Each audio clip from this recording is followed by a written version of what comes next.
লেবু ভাইও, ও লেবু ভাইও, কেমন আছিস? মন মরা হয়ে আছিস কেন বা?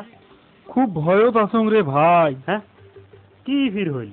আজ বিয়ে নে মোর বগলের টাক ছিঁড়ি নিয়ে গেল রে ভাইও। খুব চিন্তেত আছং, মুখ বিন কুম্বলা ছেড়ে।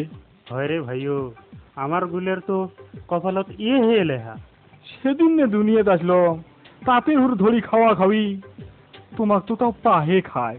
আমার গুলিয়াক যে ফির কাটিয়ে উপসেত হয় 7 দিন, তার উপরে নাগায় মেডিসিন। মুখ ফির মেডিসিন দেয় না, মুখ খায় কাফায়। ইস, তোক তো কাঁচায় একেবারে চিপি চিপি খায়। খায় না ফুড়ি, তা তো তোর কি? তাহে কম। ইস, তোর কি কষ্ট, বুড়ে নবুল দিয়া একেবারে কষা আছে পৌঁছে। মোর সেপা দিয়ে তুই টিস মারিস, তোরটা তোর যে আস্তে আস্তে ওই ন্যাংটা করি খায়।